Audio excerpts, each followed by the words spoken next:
tiempo nos alcanza. Está con nosotros en nuestros estudios Monseñor Jesús Delgado.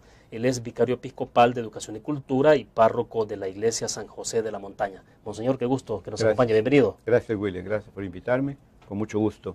Estoy a sus órdenes. Perfecto, Monseñor. Para comenzar, explícanos cómo se está conmemorando la Semana Santa y cómo debería conmemorarse, si es que no se está conmemorando como se debe, digo desde la parte de la feligresía en este país. Bien, gracias. Litúrgicamente hablando, solamente son 3 días los más importantes de las celebraciones de los misterios de nuestra fe, que son viernes, sábado y domingo. Y últimamente la Iglesia ha incluido desde hace ya varios años el jueves también, el Jueves Santo. En cambio, lunes, martes y miércoles normalmente no hay una, litúrgicamente, oficialmente hablando, una celebración de gran envergadura, razón por la cual la gente, religiosamente hablando, llena estos días primeros con lo que se llama la Semana Santa popular. Es el pueblo que, por ejemplo, el lunes en algunos pueblos persiguen a Judas, otros el diablo anda pegándole a toda la gente que no se confiesa. Lo que hemos visto esta semana de los talsigüines, de Texistepeque, ¿no? Sí, sí. O sea, cada golpe que recibe uno, pues dicen que es un pecado que se le fue, entonces todo el mundo se deja golpear por el diablo, ¿verdad? Pero esa es tradición popular. Eso es popular. El día martes se inventa otra cosa, el miércoles otra cosa, los encuentros de María Magdalena, con no sé qué. Todo eso es al nivel de religiosidad popular. Muy lindo, muy bello. Una expresión. Es parte de la cultura de El Salvador, ¿no? Exacto. Y de toda América Latina. Porque tendemos a llenar esos vacíos, porque sepa que la Semana Santa es más bien de una tradición popular, es decir, llenar toda la semana, ¿verdad? La Iglesia tiene oficialmente sus oficios a partir del jueves, viernes, sábado, culminando con la resurrección. De modo que el conjunto de tradiciones populares con oficios oficiales de la Iglesia conforma lo que se llama la Semana Santa. De otro modo, ya visto oficialmente, hay que hablar de Triduo Pascual, que son los días viernes, sábado y domingo. Son los días más importantes de la fe. Claro, le preguntaba entonces cómo ve que la gente conmemora la Semana Santa. ¿Cómo se está conmemorando en estos tiempos de modernidad, de globalización del mundo? O sea, ¿cómo se celebra la Semana Santa? ¿Cómo debe celebrarse desde la perspectiva de la Iglesia Católica? Notamos que la tradición persiste aquí. La gente quiere seguir celebrando su Semana Santa como siempre. Gracias a Dios, dada la globalización y la facilidad de transportarnos fácilmente de un lugar a otro, internamente en el país y fuera de él, vamos conociendo tradiciones de otros países y en el país mismo, personas que viven lejos de tal pueblo, ahora pueden ir a tal pueblo a participar, porque ya los medios de comunicación, transporte, etcétera, nos favorecen, ¿no es cierto? De modo que nuestra gente sigue celebrando igual Semana Santa como antes, sus imágenes, sus encuentros, la persecución de Judas y cosas por el estilo, son algo que atraen mucho a la gente y mantienen sus tradiciones como identidad de cada pueblo, ¿verdad? Usted ve siempre presente la devoción, la actitud, sobre todo de la población de los cristianos. Muchísimo, muchísimo. Incluso como sacerdote yo sé que mucha gente dice, no, estamos en Semana Santa, hoy no podemos cometer pecado X, Z o doble C, ¿verdad? Estamos en Semana Santa. Antes no se podía ni escupir, porque era prohibido escupir. O subirse a un árbol y bajar los ya esas mangos. cosas han desaparecido, gracias a Dios, porque son exageraciones. Pero sí persiste el hecho de que estamos en Semana Mayor, Santa, es un tiempo en que debemos pensar un poco más en Dios, en nosotros mismos, en la familia, ¿verdad?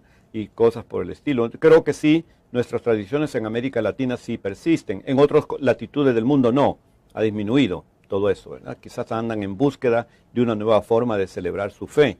Estamos en un momento de transición cultural, de civilización y consiguientemente religiosa también. El caso es Europa. En Europa, pues, la Semana Santa era algo precioso antes. Sigue siéndolo folclóricamente en España, en el sur de España, Sevilla, ¿verdad? Con sus grandes procesiones, etcétera. Pero Europa en general, ya la Semana Santa nadie lo celebra, en la Europa central. Yo creo que estamos en un momento de transición en búsqueda de una nueva forma de expresión de nuestra fe y de vivencia de la fe, con un compromiso más grande y menos una religiosidad demasiado de culto, ¿verdad? De meras tradiciones. Hoy la humanidad anda en búsqueda de un compromiso más grande, aún al nivel religioso. ¿Y la Iglesia está respondiendo a eso? La Iglesia está respondiendo a eso. Sobre todo, la nómina del Papa actual se ha hecho adrede para eso. porque es un hombre preparado para encauzarnos por los verdaderos caminos modernos de expresar nuestra fe sin traicionar la fe, por supuesto. Claro. Solo un hombre, por ejemplo, como Benedicto XVI, alias Ratzinger, como se dice, ¿verdad? Hombre muy inteligente, cuando se dice Ratzinger, es el catedrático de unos conocimientos valiosos. El nombramiento de él es precisamente para esto, para ayudarnos a encontrar nuevos cauces más actuales, pero sin traicionar la fe, en su esencial. Ahora, porque estaba leyendo recientemente, por ejemplo, de cómo ha habido un poco de orientación desde el Vaticano, y usted me corregirá si estoy equivocado, a cómo utilizar, por ejemplo, las nuevas herramientas tecnológicas, el Facebook, por ejemplo, o sea, cómo hacer uso de la Internet, ¿no? Cierto. El Papa está impulsando mucho esto. En todos sus documentos acaba de escribir uno sobre la palabra de Dios, la palabra del Señor, en donde él insiste mucho que la predicación de la palabra ya no se restrinja solamente a las iglesias, como tradicionalmente se hace, sino que usemos mucho los medios de comunicación social, radio, prensa, internet, ¿verdad? Él insiste mucho en los medios de comunicación para transmitir la palabra del Señor. Y luego una actualización de esta palabra a los temas, a los momentos en que vivimos, con los temas que la gente está esperando que la palabra de Dios los ilumine en nuestro tiempo. Perfecto. Vamos a hacer nuestra pregunta.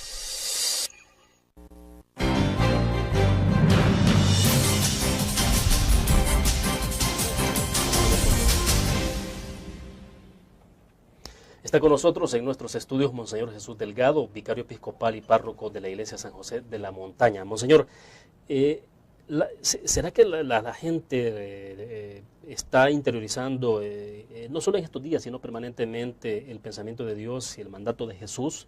Le pregunto, porque usted me hacía referencia hace un momento, por ejemplo, en Europa, lo que está pasando en Europa, y no sé si es que en Europa tiene que ver mucho que en la medida en que va aumentando la ciencia, más gente se vuelve profesional, hay una tendencia a querer, a veces se ve hasta como una moda, el ser ateo, ¿no?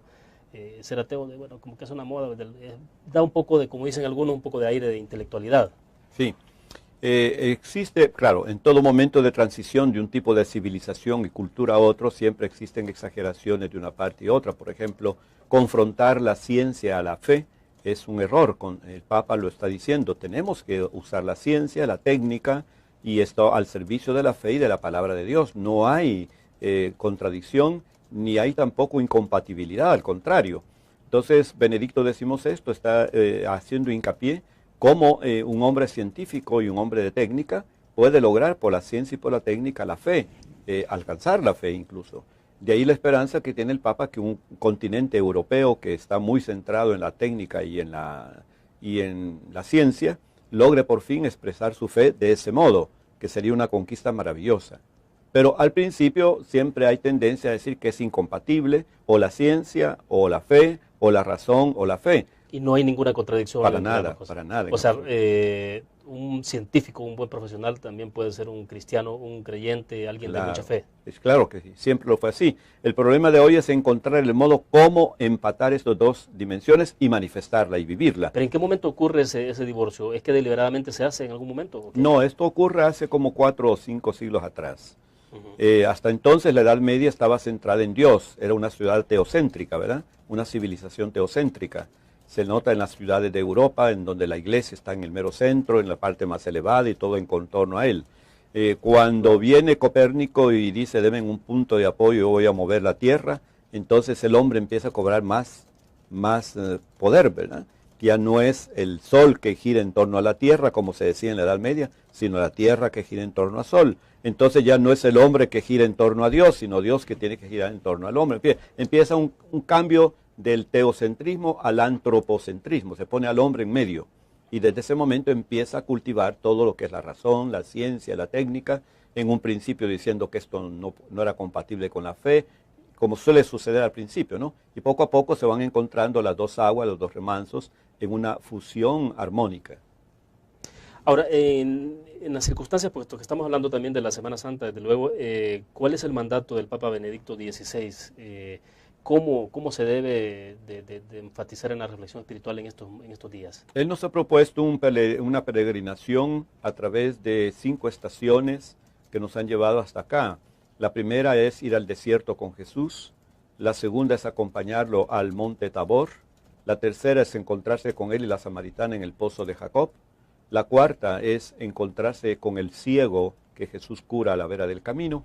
Y por fin, llevándonos todo esto hasta la pasión y muerte y resurrección de Cristo Jesús. O sea, a lo largo de toda la cuaresma, Él nos propuso en su mensaje cuaresmal de hace ya con 5 semanas, el itinerario que teníamos que seguir y más o menos lo hemos estado siguiendo gracias a las liturgias dominicales y las prédicas de la palabra de Dios y la espiritualidad fomentada en torno a la cuaresma y Semana Santa como una peregrinación hacia la casa del Padre.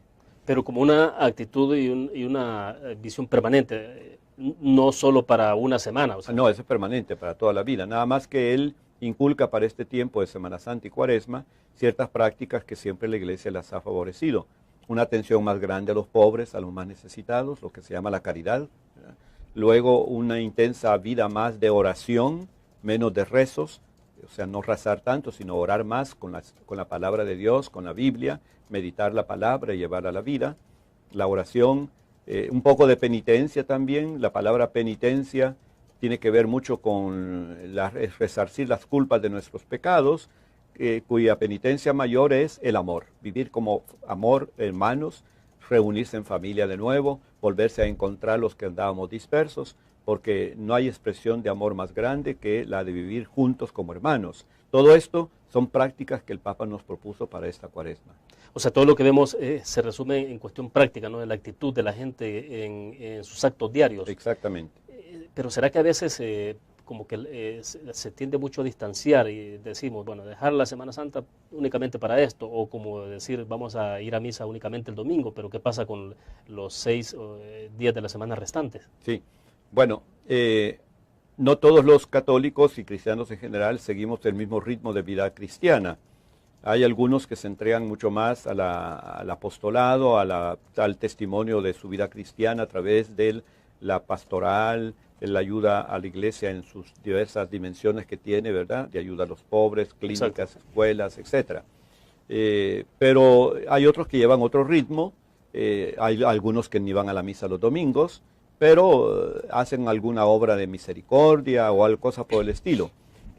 Cada quien anda encontrando el modo como, según su conciencia, puede expresar su amor a Dios, ¿verdad? Pero claro, la Iglesia propone una escuela ya que tiene 20 siglos de experiencia, ¿no? A través de la cual podemos ciertamente encontrar el culto verdadero al Señor. Perfecto, vamos a la pausa. Cuando regresemos me interesa que hablemos de la carta encíclica Caritas in Veritate. ¿Qué es esto? ¿Cómo debe traducirse todo este tema de la caridad y la verdad? Vamos a la pausa. Bueno.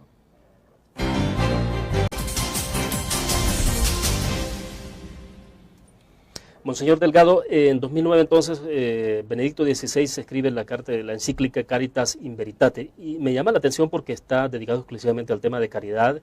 Dice, en la caridad y en la verdad.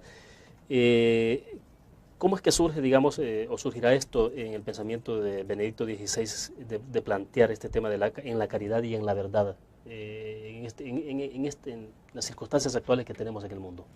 Bien, él escribió su primera encíclica sencillamente sobre la caridad, el amor. Luego escribe la segunda sobre la caridad en la verdad. En esta encíclica él nos hace ver de nuevo cómo la caridad es la virtud madre, reina de todas las virtudes que nos enseña el Evangelio. Evidentemente es la que corona todas las demás virtudes, pero como dice él en su primera carta, tiene que coronar las virtudes. No se puede dar caridad si soslayamos la justicia, si soslayamos la fidelidad, etc. Ella corona las demás virtudes, no las suplanta. De modo que, decía el Papa, en el orden de las relaciones humanas, si bien la caridad es la virtud más importante, hay que cumplir primero con la justicia, con el derecho y con la verdad. El tema de la verdad lo aborda en esta segunda encíclica, ¿verdad? El tema de la verdad sí. Es esto, que la expresión más grande del amor que se le puede dar a la humanidad es la verdad. No puede compaginarse la mentira, el engaño con la caridad, pues, ¿verdad? O sea que la caridad tiene su rostro más genuino en nuestro tiempo, ciñéndonos a la verdad del hombre, la verdad del mundo, la verdad de Cristo, que Juan Pablo II ya lo había recordado en su tiempo, ¿no? Sí, sí. Mal haríamos en estar engañando a la humanidad, los religiosos con religiosidad belicosa, por ejemplo, ¿verdad? Aludiendo a un Dios que es vengador, por ejemplo. Ese es un error tremendo. Es una falta a la caridad cristiana. La caridad tiene que tener su rostro en la verdad, y la caridad verdadera es aquella que se traduce en hechos que transforman la vida humana de injusticia en justicia, de mentira en verdad, etcétera, ¿no? ¿Y realmente nos está haciendo falta mucha caridad a la humanidad en este siglo, monseñor? Mire, seguramente.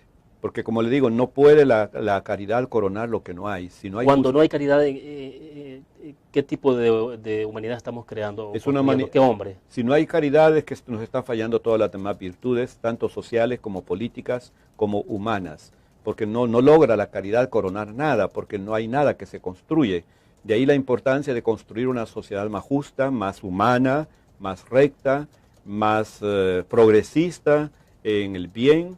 Y entonces la caridad viene a coronar. Falta la caridad en unas sociedades que están faltando las demás virtudes, ¿verdad?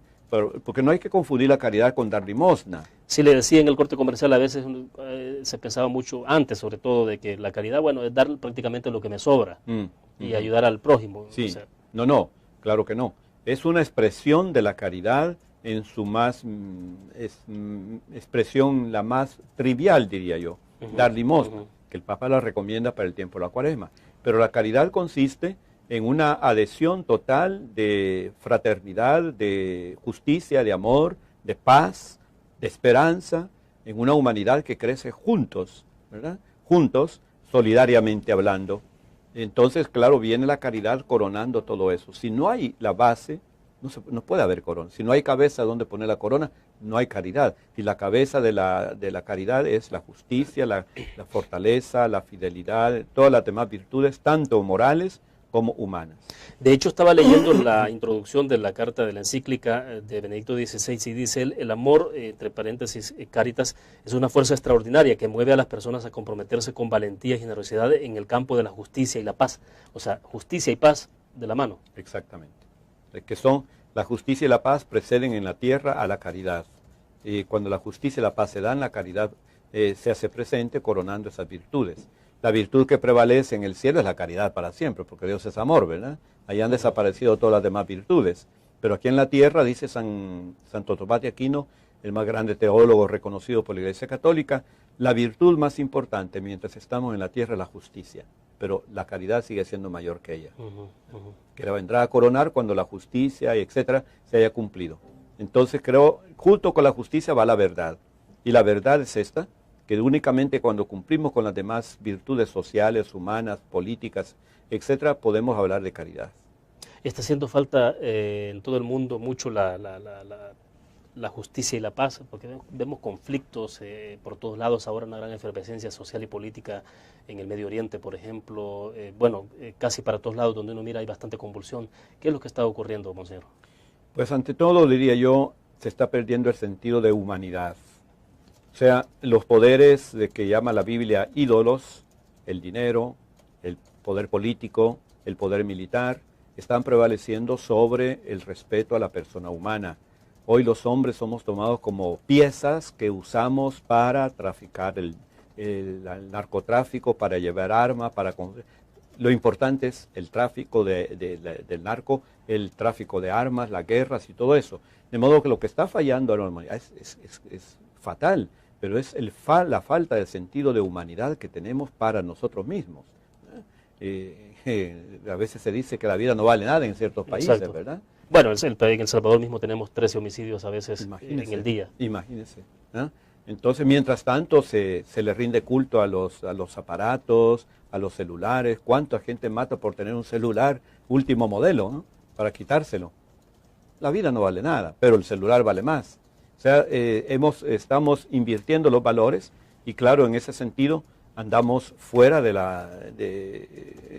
cauce de la verdad, que es lo que nos conduce a la caridad. Perfecto. Vamos a la pausa. Cuando regresemos, ¿qué nos dice la palabra de Dios en términos de cómo enfrentar el consumismo, la avaricia? Vamos a la pausa.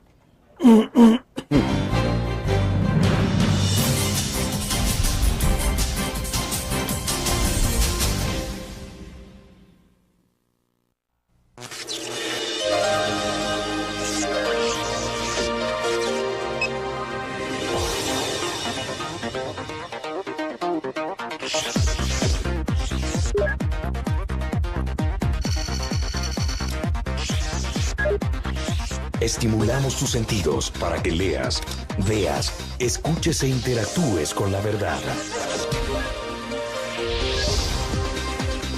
LPG Multimedia.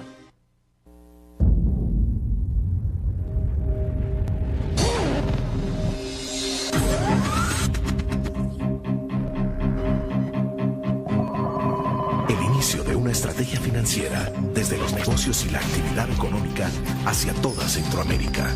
El Economista Regional, una revista especializada donde encuentras el panorama empresarial y los principales movimientos financieros. El Economista, el modelo regional de información económica.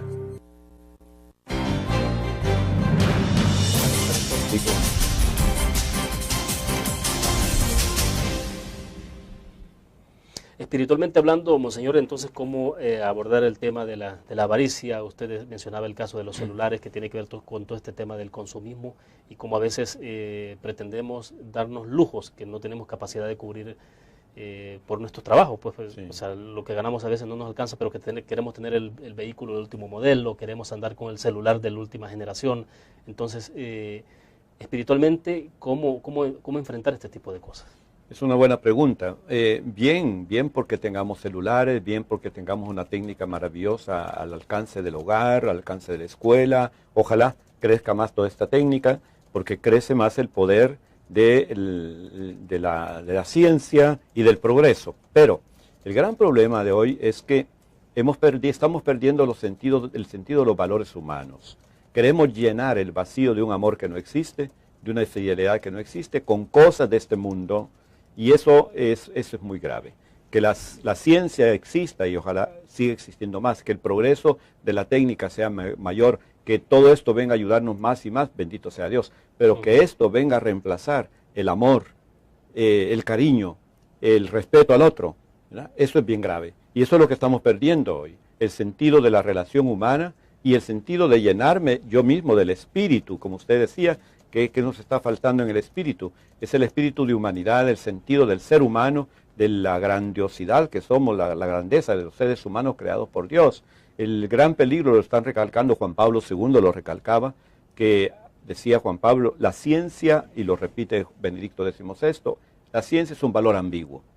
Así puede servir para el bien como para el mal. Si ha de servir para llenar un vacío humano, está muy mal, porque las cosas no pueden llenar un amor que no existe. Bueno, lo mismo ocurre ahora que tenemos, por ejemplo, con el uso del Internet, las redes sociales. O sea, cómo en un momento determinado las redes sociales que deben de servir para acercar también pueden terminar aislando a la familia, al hijo, porque queda encerrado con su computadora en su cuarto y puede pasar ahí horas completas. Entonces uno dice, bueno, esto realmente, ¿hasta dónde está el límite? ¿Cómo establecer el límite de esto? Exacto. Y luego además, mire, el contacto a través de la computadora con gente es bien bonito, pero se está evitando el contacto personal. Casi siempre el contacto se quiere a través de la pantalla, ¿no? Anónimo. Aquí te va aquí estaba mi foto, aquí soy yo pero encontrarnos con la otra persona nos da miedo. Pero me decía un compañero la otra vez, incluso cuando hay que transmitir una carcajada, ja, ja, ja, ja, y la persona está al otro lado bien seria, dice, no hay una expresión. No hay expresión. O sea, lo que estamos recalcando en este momento es cuánto el sentido del ser humano se está perdiendo, las relaciones humanas se están perdiendo. Nos estamos volviendo como unas piezas más de una técnica elaborada por una ciencia, ¿me entiende? Y si bien los valores de la ciencia y la técnica en sí mismos son bellos y pueden traer también pueden ser nefastos para la humanidad. Yo creo que el peor problema que tenemos ahora en todo el mundo es que estamos fallando en el sentido del ser humano. ¿Y qué nos dice la enseñanza cristiana sobre esto entonces? ¿Qué nos aconseja? Tenemos que volver a las relaciones humanas muy fuertes. Al uso de la técnica y de la ciencia también, por supuesto, pero tenemos que favorecer encuentros fraternos, encuentros amigables, lugares de encuentro en la ciudad, lugares de encuentro donde podamos encontrarnos como seres humanos, porque la tendencia es huir el ser humano del otro ser humano, desconfiar del ser humano, y se tiene más confianza en los aparatos. Claro. Falta de sentido de responsabilidad, porque un aparato no me responsabiliza a mí en nada. Yo le puedo decir cualquier cosa a alguien, te amo, te quiero, ¿verdad? Pero no me compromete para nada. Sí, sí. Ahí te envío mi foto, ¿verdad? Y cosas por el estilo. Yo creo que esto sí tendríamos que hacer un esfuerzo muy grande, y la Iglesia, que es experta en humanidad, como decía Pablo VI, está haciendo mucho hincapié en que la cercanía de las personas tiene que favorecerse hoy mucho, mucho. Como también las reuniones de familias por la tarde, antes. No volvamos a un antes porque uno cree que es tradicionalista, pero ese encuentro de la familia en la tarde cuando regresa papá y mamá del trabajo y ellos, los niños están de la escuela, encontrarse por lo menos una hora juntos, ¿verdad? Y luego cada quien se va a hacer sus tareas otra vez en una reunión. Eso se ha perdido actualmente. Actualmente los padres de familia dicen, me voy tranquilo porque mi hijo ya tiene el último celular o lo cosa, y ahí está en su casa bien distraído, ¿verdad? Pero... Y las relaciones humanas es el problema. Ahora es un fuerte desafío porque todo esto trae implicaciones en términos de sociedad. Por ejemplo, en El Salvador, siempre insistimos, por ejemplo, lo que tenemos como sociedad es lo que hemos construido. Así es. Sí, ciertamente. Y tenemos que seguir construyendo una sociedad más justa, más humana, más fraterna. Yo creo que estamos, como le decía al principio, en un momento de transición de una civilización muy centrada en valores teóricos, ideales, que siempre hay que mantenerlos, a valores concretos. Hoy estamos inundándonos, embriagándonos de valores concretos, como son la técnica, la ciencia, el automóvil, el avión, eso, y los valores humanos y divinos y trascendentes los estamos dejando de lado. Es un momento de transición. Llegará un momento en que el rebalse será equilibrado entre los dos. Pero no obstante, tenemos que seguir insistiendo en que los valores fundamentales para el ser humano son los suyos propios. Los valores del ser humano con su relación al origen de su vida, que es el creador. Pues, ¿Usted cree que es inevitable entonces que aun cuando en este momento uno tiende a ver de que hay una prevalencia de estos valores, digamos, más materialistas, llegará un momento en que la gente tendrá que volver la mirada sobre la cuestión espiritual? Seguramente, que esto satura, las cosas materiales saturan. Les puedo poner un ejemplo de un esposo y una esposa que está llenando de muchas cosas a la esposa para que esté contenta, vestidos, zapatos, entonces, pero hay un momento que, ¿y qué hago con mis zapatos? Dice la señora, si tú no estás aquí, ¿verdad? Entonces tengo todos mis vestidos y zapatos, pero tú no que estás conmigo para salir juntos. Voy luciendo mis zapatos a ver con quién, pero no estás conmigo. Pero llega un momento en que dice, ya basta, ya no quiero más zapatos, te quiero a ti y quiero salir contigo y estar contigo. La necesidad de la relación humana es fundamentalísima, ¿no? Porque llega un momento en que ya las cosas materiales lo topan a uno hasta un tope que ya dice, ya no, ya basta, ¿verdad? Claro. Yo creo que sí llegará un momento en que volveremos de nuevo, y ojalá sea cuanto antes, para que vaya creciendo la humanidad en un equilibrio sano, ¿me entiende? Ya que la juventud de hoy, por ejemplo, ignora mucho el amor. Los jóvenes ahora de 18, 15 años, 20, ignoran el amor, no saben lo que es el amor, pero sí saben manejar la técnica. Sí, claro. Llega uno, yo estaba, por ejemplo, con mi computadora la vez pasada y no hallaba cómo hacerle, llega un niño trayéndome una noticia, mire, el director dice tal cosa, espérate, ¿y qué le pasa, padre? Que no lo, esto, mire, se le hace así, ya estuvo. Le resolvió el problema. Le bloqueó todo el asunto que tenía, ¿me entiendes? Es formidable, sí. Pero tenemos que vigilar mucho por los valores humanos. Bien, hacemos otra pausa comercial y volvemos con más.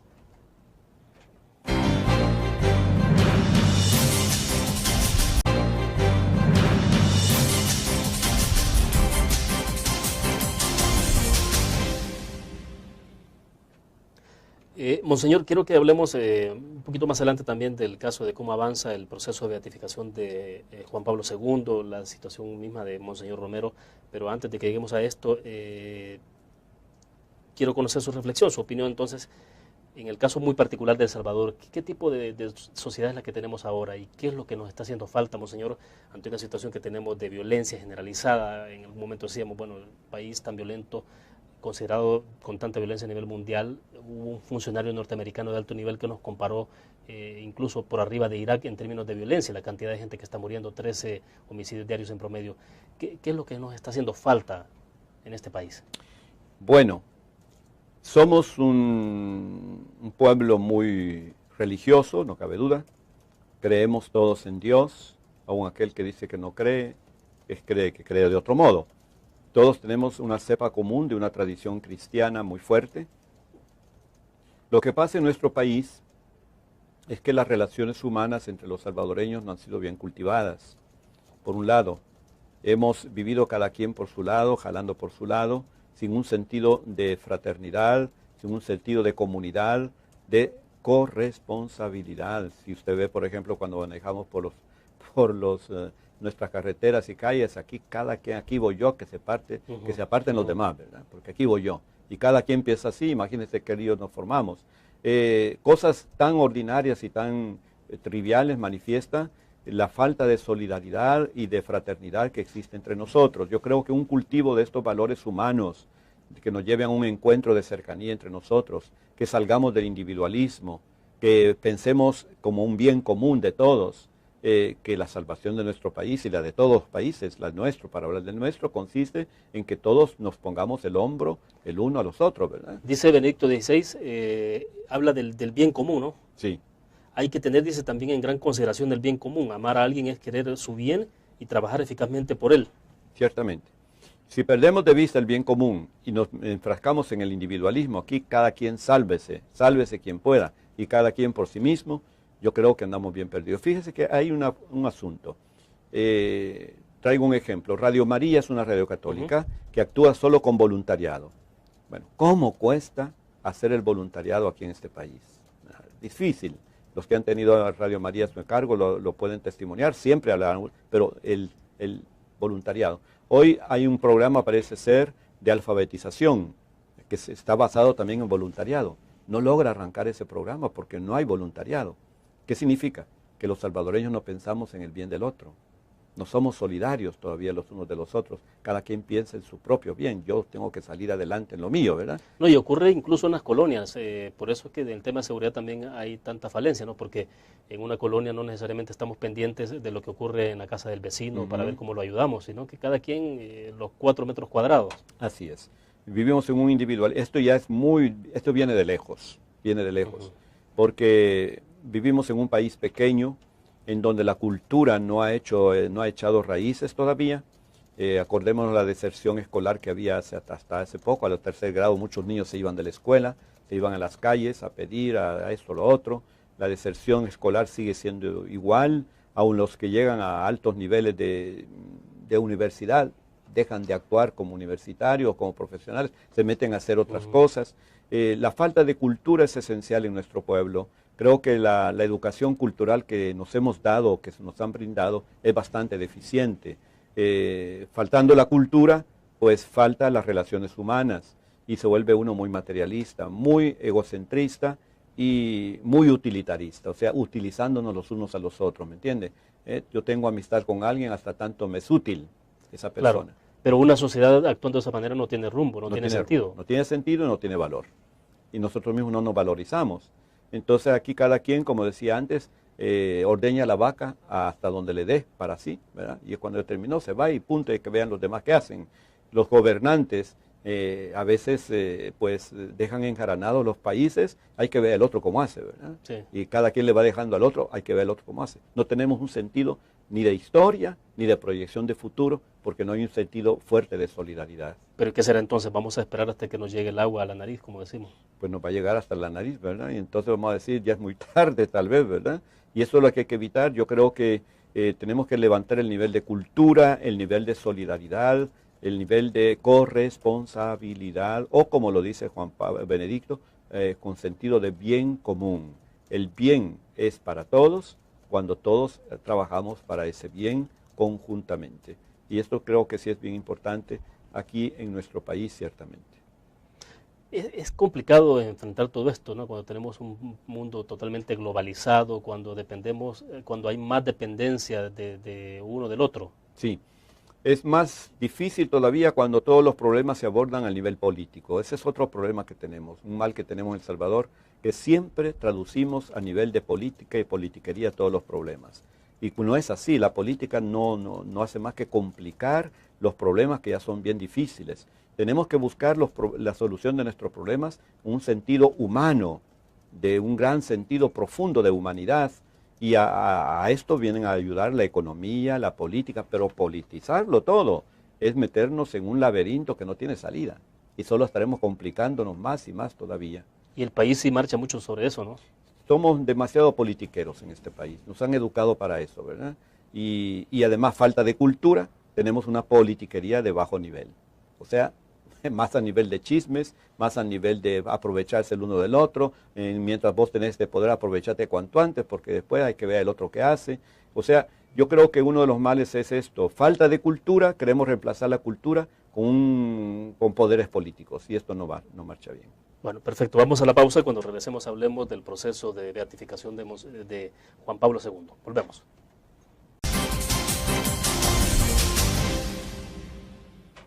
Monseñor, bueno, nos quedan 2 segmentos. Me interesa que nos hable un poco también sobre el proceso de beatificación de Juan Pablo II. Esto va muy acelerado, parece que será muy pronto, ¿no? Mire, el caso de Juan Pablo II, si estuviésemos en la Edad Media, ya sería santo desde el día en que murió. Porque la aclamación en la Edad Media se santificaban los seres humanos por la aclamación de la gente. Había una aclamación enorme, era santo. Ya desde el primer día debería haber sido beatificado y santificado Juan Pablo II desde el día que murió, para traer más de 1,5 millones de gente, casi 1 millón, que nadie los convocó y que sigue todavía desfilando delante de su tumba. Es un hecho evidente, pero hoy las cosas han cambiado, tienen que seguirse ciertos parámetros de una exigencia fuerte que tiene la Iglesia, por ejemplo, un milagro. Para beatificar a una persona, tiene que haberse por lo menos acreditarse en su favor un milagro que esté comprobado por la ciencia y por los teólogos como un auténtico milagro, como es el caso de Juan Pablo II, que asistió a una enferma, a una religiosa, que se abocó a su protección, ya muy avanzada en Parkinson, y de la noche a la mañana, invocando a Juan Pablo II, curó totalmente. Y los médicos constatan que es una curación total, y claro, esto viene a avalar de parte del cielo que Juan Pablo II es un santo. O sea, hay una constatación científica de esa curación, no solo porque diga la monja, yo fui curada. No. Los médicos tienen que demostrar, los médicos que la asistieron, que era una enfermedad auténtica, que no había solución científica y con la ciencia no podía solucionarse, que esto es un caso de un milagro claro, y que se realizó, así como usted lo digo, porque fue a las 8 de la noche de un día X, martes, y el miércoles ya aparece la hermana bien caminando con toda soltura. Hasta entonces tenía que apoyarse en bastones y todo eso, ¿verdad? Y temblando las manos terriblemente. Aparece en la misa temprano junto a las demás religiosas. Estoy curada, dice. Juan Pablo II me ha curado. O sea, y lo único que hizo ella en ese periodo de tiempo fue pedir a Juan Pablo II. Exactamente. Se lo pidió como 5 meses después de haberlo invocado, ¿verdad? De haber muerto el Papa, pues. Lo invocó y curó, invocándolo a él solamente. Ese es uno de los casos, pero tiene que haber más. Hay otros, pero este está constatado por la ciencia, y la Iglesia es muy severa en la constatación para un milagro, ¿no? Que la ciencia lo investigue, que los médicos de cabecera estén de acuerdo de que eso es un milagro, y para que sea un milagro pide la Iglesia que sea una enfermedad que los médicos dicen que no tiene solución. Vista la perspectiva de la medicina actual, sí, claro, ¿verdad? Y que solo se explica la curación por una intervención sobrenatural. En Lourdes hay muchos milagros, pero no todos la ciencia los constata que son verdaderos, ¿verdad? Entonces aquí sí es un milagro claro, y el milagro es importante ¿para qué? Para que cuando los seres humanos tenemos alguna duda de si sí o si no, habrá sido que el Papa no actuó como debería actuar en estos momentos, el cielo dice, como quiera que sea, este hombre está conmigo. Este hombre está en el cielo. El cielo irrumpe en la historia con un milagro de este estilo. Y entonces, ¿esto va a acelerar el proceso de beatificación, cree usted? Ya, la beatificación de Juan Pablo ya se hace dentro de 2 semanas, ¿verdad? O sea, ya es un hecho. Es un hecho. Ya para el 1 de mayo ha convocado el Papa Benedicto para la beatificación en Roma. Sí. ¿Ustedes tienen algo especial acá en el país? Nosotros vamos a hacer aquí, para los que no podemos ir a Roma, claro, vamos a hacer una ceremonia especial del 30 de abril al 1 de mayo en San José de la Montaña, una vigilia. Tendremos expuesto el Papa móvil, proyectaremos una película preciosa en pantalla gigante de la vida de Juan Pablo II, y luego seguiremos la ceremonia en directo desde Roma en pantalla gigante en la iglesia, explicada por el señor nuncio apostólico, a modo de tener una tarde de oración y de encuentro fraterno en honor a Juan Pablo II. ¿El papamóvil entonces se los ha prestado el Estado Mayor? Sí, ¿manos de quién está? De la Fuerza Armada. ¿Fuerza Armada? Sí, ellos han consentido, lo están chaineando ahorita, sí. Están poniendo por dentro como estuvo en el día que vino el Papa, y lo vamos a tener allá en exposición sábado y domingo. Ah, perfecto, o sea que la gente que quiera llegar a... La gente puede llegar, y los que se quieren tomar fotos ahí con el Papa móvil, pues será un recuerdo para ellos muy, muy lindo, ¿verdad? Y sobre todo que estaremos juntos, pues recibiendo las primeras bendiciones de Juan Pablo II como beato que ya está en el cielo. me parece que es algo extraordinario, y junto a una capilla que hemos hecho en San José de la Montaña dedicada al Señor de las Misericordias, que era la devoción más grata a Juan Pablo II. Y es una capilla, yo estuve en Cracovia y tomé el ejemplo de aquella gran iglesia que él construyó en Cracovia para el Señor de las Misericordias, y es el mismo plan de construcción que tiene ahí esa pequeña capilla, muy linda. Entonces la gente podrá visitar también al Señor de las Misericordias, que ese domingo está dedicado a las misericordias. Y entonces a nivel mundial sí habrá muchas actividades de este tipo. Muchísimo, en todos los países del mundo, ¿cierto? Juan Pablo II es el Papa más amado de todos en el siglo XX, ¿no? Atrajo muchas amistades, y cada quien tiene un testimonio que dar del Papa seguramente. Y en esa vigilia vamos a poder dar testimonio todos los que quieran. Perfecto. Vamos a la última pausa comercial. Volvemos.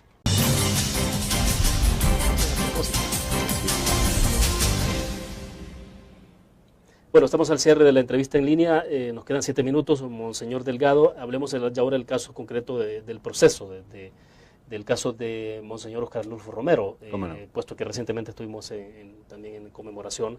¿Qué está pasando con este proceso? Eso sí va más despacio, ¿no? Bueno, el proceso ya está hecho, todos los trámites, todo está terminado. El mismo Ratzinger, cuando fue cardenal de la Congregación de la Fe, examinó toda la documentación de Monseñor Romero, sus homilías, sus escritos, encontró que el pensamiento de Monseñor Romero es ortodoxo, o sea, está de acuerdo con la verdad católica 100%. Se examinó también para la doctrina social de la Iglesia, otros 5 años de examen de sus escritos y homilías, y el mismo Ratzinger determinó que la doctrina social de la Iglesia, tal como le expuso Monseñor Romero, está correcta.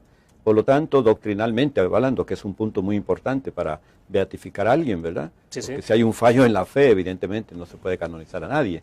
Entonces, siendo cardenal Ratzinger y encargado del dicasterio de la fe, él determinó que estaba bien, que podía proceder. Ahora, al mismo Ratzinger, ya Papa, Benedicto, en su primera salida a América Latina, que fue en Aparecida, yo estuve allí, un periodista se salió del canasto, ¿verdad? Y puso una pregunta que no había, porque todos los periodistas tenían que poner por escrito primero que iban a preguntar. Sí, sí. Este dijo, voy a preguntar por tal cosa, tenía que ser francés. Y en el momento dado salió con otra, ¿verdad? Entonces le preguntó, santidad y la beatificación o santificación de Monseñor Romero, ¿se dará o no se dará? Lo agarró por sorpresa, pero dijo la verdad el Papa. Si es por sus virtudes, si es por la calidad de hombre y de cristiano, no hay problema, yo lo canonizaría pronto.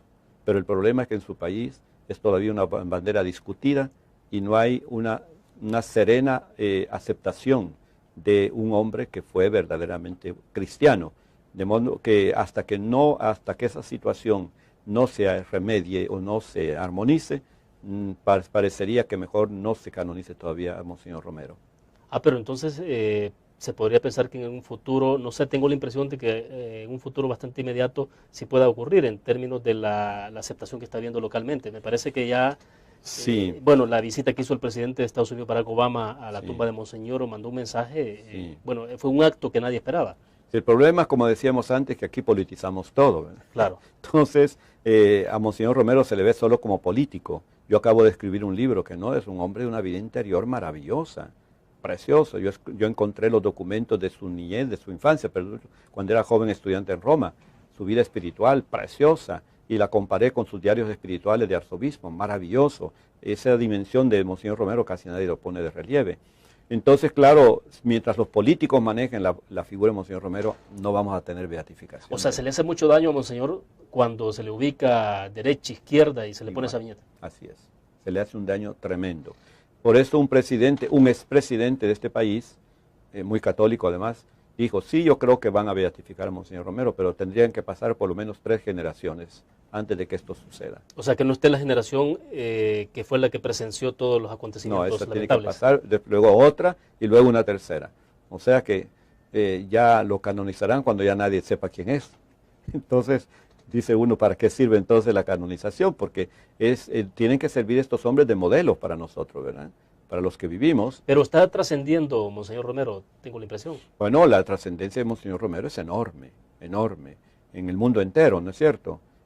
Evidentemente, Y aquí en el país también. Pero dijo Jesús que en su propia tierra nadie es profeta. Bueno, de hecho esta semana entrevistamos a Francisco Pineda, que es un ambientalista que trabaja en cabañas, ha recibido la semana pasada un reconocimiento en Estados Unidos por ese trabajo que ha hecho en la lucha contra la minería y en favor del medio ambiente. Es cierto. Entonces, en El Salvador nadie le ha dado nada. Así es cierto. De modo que Monseñor Romero, yo me acuerdo cuando recibí la noticia que lo habían matado, ¿no? Estaba dando clase en la Universidad de la UCA y yo tomé el auto rapidísimo para ir. Dije, me voy a tardar mucho con tanto tráfico que hay a esta hora, 5:30 de la tarde, imagínense. Sí, sí. No, todo estaba paralizado. Parecía el fin del mundo.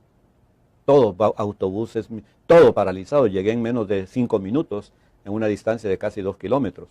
O sea que esa noticia trascendió por todo el mundo. Ahora yo hago una comparación. En el año 1958, la primera vez que yo fui a Europa a estudiar, me preguntaron, ¿y usted de dónde viene? De El Salvador. ¿Y eso qué es? Pues la República de El Salvador en América. Ah, América, un estado de América. No, es en Centroamérica. Ah, en el centro de América, porque allá América solo es Estados Unidos, ¿verdad? Sí, sí. Total, claro, que tuve que mandar a comprar uno de esas lupas para hacerle ver dónde estaba El Salvador. ¿Quién sabía dónde estaba El Salvador? Ahora, va usted por cualquier parte. El Salvador, Monseñor Romero, lo identifican rápido. Ahora, es interesante como un hecho trágico y lamentable que fue el asesinato de Monseñor Romero al final se convierte como el referente y para identificar incluso a un país. Es trágico políticamente visto, pero es un kairos, o sea, una bendición de Dios, se dice, de parte de Dios, porque es una bendición enorme para el mundo entero y para nuestro país. Solo que vino a los suyos y los suyos no lo reconocieron, dice San Juan de Jesús mismo, ¿verdad? Los suyos mismos no lo reconocieron. Pero yo creo que sí, diría lamentablemente, porque quizás yo no lo voy a ver beato, que si es verdad lo que dijo ese expresidente, pues habría que esperar casi 1 siglo y medio para que lo beatifiquen, ¿verdad? Hasta que pasen 3 generaciones. Pero yo creo que no. Me da la impresión de que esto ya está por llegar. Sí, además, porque, tenemos ahora un gran soporte, un gran de Monseñor Romero, que es Juan Pablo II, lo quería mucho. Juan Pablo II quería mucho a Monseñor Romero. Bueno, perfecto. Creo que vamos a seguir hablando de esto. Hay mucho de qué hablar en esto, Monseñor, y le agradezco que haya compartido con nosotros. Gracias, William. Muy amable por invitarme. Bueno, terminamos de esta manera la entrevista en línea. Gracias a ustedes por su fiel sintonía. Esperamos que descansen durante la vacación. Nos vemos el próximo lunes, siempre a las 8 de la mañana en punto.